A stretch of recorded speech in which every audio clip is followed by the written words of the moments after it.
Hello বন্ধুরা, কেমন আছেন সবাই? আশা করি সকলে অনেক ভালো আছেন।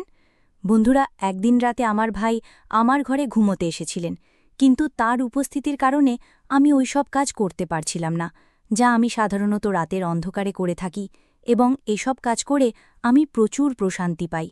কিন্তু আমি কি জানতাম যে সেদিন রাতে এমন কিছু ঘটবে, যার কারণে আমি ঘামে ভিজে যাব। ভাইয়া মাত্র ২টি আঙুল দিয়ে আমাকে পাগল করে দিয়েছিলেন ওই দিন, আর সেদিনের সেই সব কথাগুলোই আমি আপনাদের বলতে যাচ্ছি। আমার নাম কবিতা, আমার বয়স ২৮ বছর, এবং আমি এখনও অবিবাহিত। আমি এখনও বিয়ে করিনি এবং ভাবছিলাম যে হয়তো কখনও বিয়ে করব না। একবার প্রেমে ধোঁকা খেয়েছিলাম, এবং সেই দিনই আমি প্রেম করা ছেড়ে দিয়েছিলাম, কারণ আমি ঠিক করে নিয়েছিলাম যে আর কখনোই কোনো ছেলের ফাঁদে পড়ব না। এই কারণেই আমি বিয়ে করিনি। আমি একটি কলেজে অধ্যাপক, একজন বাংলাদেশি সুন্দরী মেয়ে, শিক্ষিত এবং স্মার্টও বটে। আমার শরীর ও মনে আধুনিকতার ছোঁয়া লেগেছে, কিন্তু গতরাতে আমার ভাইয়ের সাথে যা ঘটেছে তারপর থেকে অনেক কিছু বদলে গেছে, এবং আমার চিন্তাভাবনাও বদলে গেছে। এখন আমার মনে হচ্ছে যে যদি কোনো ভালো ছেলে পাওয়া যায় তাহলে বিয়ে করে ফেলা উচিত। তো বন্ধুরা, এখন গতরাতের কথা বলি। আমার ভাই, যার বয়স ৪০ বছর, তিনি সেনাবাহিনীতে কাজ করেন, আর আমার ভাবির মৃত্যু হয়েছে সম্প্রতি একটি বাস দুর্ঘটনায়। সেদিন রাতের বেলা আমরা খাবার খেয়ে কিছুক্ষণ টিভি দেখছিলাম। তারপর আমি আর ভাই ছাদে হাঁটতে গেলাম। ভাই গ্রাউন্ড ফ্লোরে ঘুমান, আর আমি ফার্স্ট ফ্লোরে। আমার পাশের ঘরে আমার ছোট ভাই ঘুমায়। রাত প্রায় ১টার দিকে আমরা দুজন নিচে নেমে এলাম। তখন ভাই আমার ঘরে এসে বললেন, কবিতা, এখনও ঘুম আসছে না, চলো গল্প করি। আমরা দুজন বিছানায় শুয়ে গল্প করতে লাগলাম। মাঝে মাঝে ভাই তার মোবাইলে গেম খেলছিলেন, আর আমি আমার মোবাইলে লোকেদের স্ট্যাটাস দেখছিলাম। এমন সময় জোরে বৃষ্টি শুরু হয়ে গেল, আর হালকা ঠান্ডা বাতাসও বইতে লাগল, যা আমরা দুজনেই খুব পছন্দ করি। দেরাদুনের হাওয়া তো এমনিতেই খুব ভালো। কিছুক্ষণ পর ভাই ঘুমাতে শুরু করলেন। আমি বললাম, ভাইয়া, আপনি আপনার ঘরে যান, আপনার ঘুম পাচ্ছে। ভাই নাখোশ হয়ে বললেন, কবিতা, আমাকে বিরক্ত করো না প্লিজ। কথা বলে তিনি চোখ বন্ধ করে ২ মিনিটের মধ্যে গভীর ঘুমে চলে গেলেন। আমি উঠে বাথরুমে গিয়ে আমার জামাকাপড় বদলে নিলাম, কারণ আটসাটো জামায় আমার ঘুম আসে না। তারপর আমি ফিরে এসে বিছানায় শুয়ে মোবাইলে গল্প পড়তে লাগলাম। এই দিনগুলোতে আমি অনেক ভালো গল্প পড়ে আমার মনের শখ পূরণ করি, কিন্তু আমার ভাই তখন আমার সাথে ঘুমিয়ে পড়ার কারণে আমি আর সেই সব কাজ করতে পারছিলাম না, যা আমি সাধারণত রাতের অন্ধকারে একা ঘুমানোর সময় করে থাকি। কিন্তু আজ ভাইয়ের কারণে আমি বেশি কিছু করতে পারছিলাম না, তাই মোবাইল রেখে ঘুমানোর চেষ্টা করলাম। কিন্তু গল্পের চিন্তা আমার মাথায় ঘুরপাক খাচ্ছিল, আর ঘুম আমার থেকে দূরে সরে যাচ্ছিল। রাত গভীর হতে লাগলে আমার মনে এক অদ্ভুত অস্থিরতা বাসা বাঁধতে লাগল। ঘুম তো ছিলই না, আর মাথায় সেই গল্পই চলছিল যা আমি ঘুমানোর আগে পড়েছিলাম।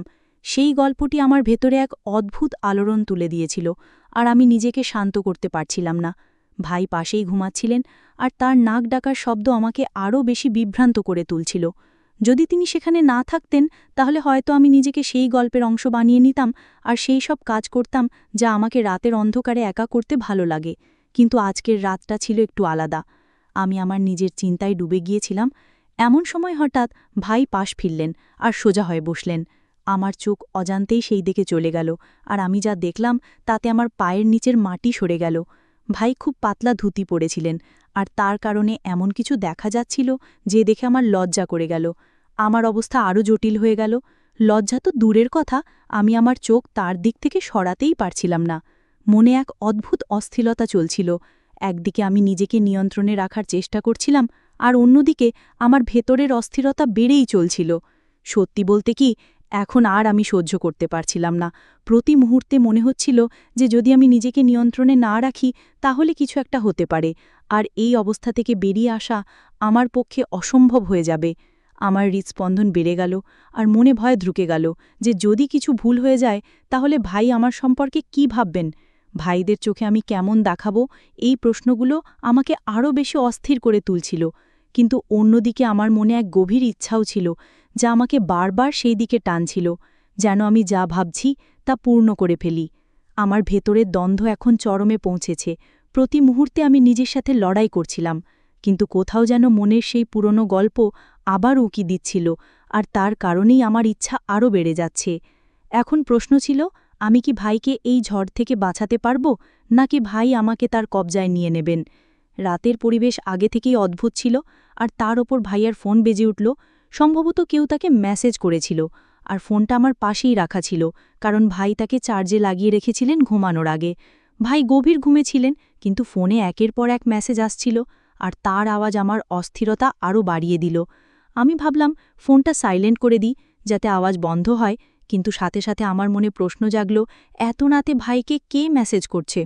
আমি ভাইয়ের ফোনের পাসওয়ার্ড জানতাম, তাই কোনো দ্বিধা না করেই তার ফোন চেক করলাম। স্ক্রিনে তাকাতেই দেখলাম ভাইয়ের গার্লফ্রেন্ড তাকে একের পর এক মেসেজ পাঠাচ্ছে। এক অদ্ভুত কৌতূহল আমাকে ঘিরে ফেলল। আমি ভাবতে লাগলাম, কিভাবে ভাইয়ার ফোনের সেই সবের ভিডিওটা একবার দেখিনি। ভিডিওতে কি আছে? ভিডিও চালু করতেই আমার চোখ কেন থমকে গেল। আমি যা দেখছিলাম তা বুঝতেই পারছিলাম না। ভিডিওতে যা দেখানো হচ্ছিল তা আমি কখনোই ভাবতে পারিনি। একটি ভিডিও শেষ হতেই আমার মধ্যে পরের ভিডিও দেখার তীব্র ইচ্ছা জেগে উঠল। আমি পরের ভিডিওতে ক্লিক করলাম, আর মুহূর্তের মধ্যে সব ভিডিও দেখে ফেললাম। প্রতিটি ভিডিও আমার অবস্থাকে আরও খারাপ করে দিল। আমি বুঝতে পারছিলাম না কেন আমি এসব দেখছি, এটা আমার এত ভালো লাগছে কেন। তবু আমি থামতে পারছিলাম না। আমার হাত কাঁপছিল, কিন্তু চোখ স্ক্রিন থেকে সরাতে পারছিলাম না। সময় যত গড়াচ্ছিল, আমার অস্থিরতা তত বাড়ছিল। আমি নিজের সাথে যুদ্ধ করছিলাম। আমি কি করছি, এই প্রশ্ন বারবার আমার মাথায় ঘুরপাক খাচ্ছিল, কিন্তু আমি নিজেকে নিয়ন্ত্রণে করতে পারছিলাম না। সেই ভিডিওগুলো আমার ভেতরে ঝড়কে আরও বাড়িয়ে দিচ্ছিল।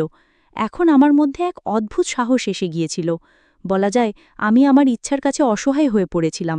আমি সিদ্ধান্ত নিয়েছিলাম, যা হবে দেখাই যাক। এখন আমি ঠিক সেই কাজটাই করতে যাচ্ছিলাম, যা আমি দীর্ঘদিন ধরে থামানোর চেষ্টা করছিলাম। আমার হাত কাঁপছিল, হৃৎস্পন্দন তীব্র হয়ে উঠছিল। আমি ধীরে ধীরে ভাইয়ের কাছে গেলাম, আর তার পাশে শুয়ে পড়লাম। কিন্তু হঠাৎ এমন কিছু হলো যেন কিছুই হয়নি। মনে হুলহোস্তল পড়ে গিয়েছিল, কিন্তু আমি নিজেকে সামলে রেখেছিলাম।